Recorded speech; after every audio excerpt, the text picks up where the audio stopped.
Welcome back. Today, I'm just going to talk to you for a few brief minutes about what exactly are we doing in the next chapter.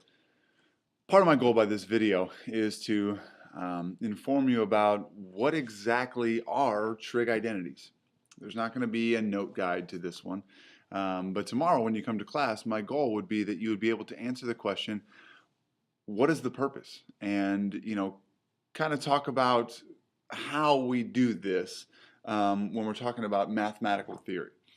We're very used to talking about how do I do a problem, algorithms, how do I do the Pythagorean theorem, how do I use the distance formula, things like that. And so one of the troubles comes when we're trying to learn about the mathematical theory behind trig identities or anything else in math where it's not necessarily tied to where do I put the numbers in the equation. It becomes difficult to figure out what our purpose is, number one, and how do I do that? Because ultimately what we're teaching is problem solving. I'm teaching you how to solve problems that we've created in mathematics called proofs. Proofs are statements that are made that we are assuming to be provable. So we're assuming that we can show that they're true.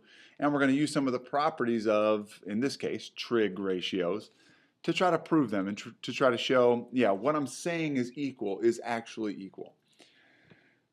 As we go throughout this very first section, section 5.1, what you're going to get is a big list, I'm going to give this to you, of the formulas. Because for me, to have you write down all the formulas could be useful, but more importantly, I'm concerned with you being able to use them and apply them and understand why am I picking, one from this box as opposed to this box, okay? So what are you supposed to know from this video? From this video, what I want you to take away is, my goal for you is to be able to not necessarily just know the formulas, though you will end up knowing the most important ones, but to be able to use the formulas to prove and have strategies to solve these problems. And solving problems is ultimately what trig identity is about.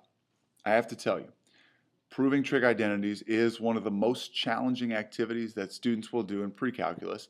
But also I feel that for me as a teacher, when students get it, it's also one of the most rewarding. Because what you're doing is you're taking not just an algorithm where you're filling in numbers into a formula, you're developing a strategy to solve a problem.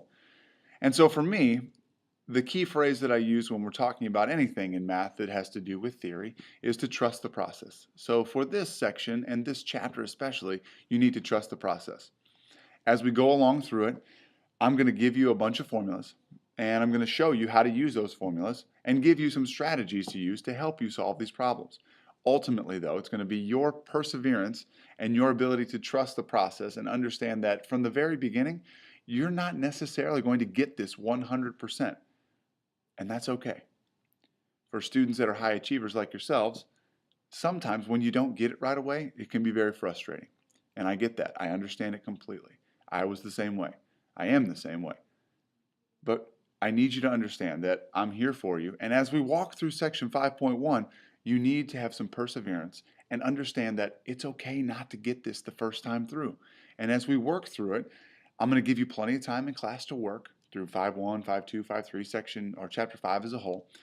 And as we go through it, you're learning to solve problems. And that can be a sticky business. It's not as easy as learning a formula, but you're learning to solve problems. So, in summation, what's the takeaway? I hope that you watch this video to the end, because tomorrow in class what we're going to do is we're going to discuss what is the goal.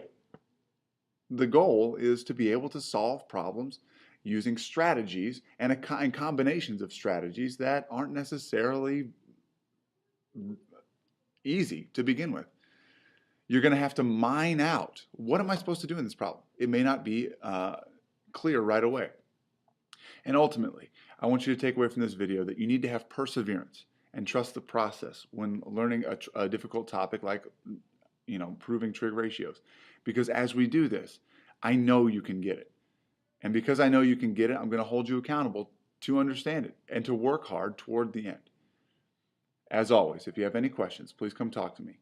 But be ready for a lively discussion tomorrow about what we're actually going to do and how we're going to do it. Thanks for watching, guys, and I'll see you next time.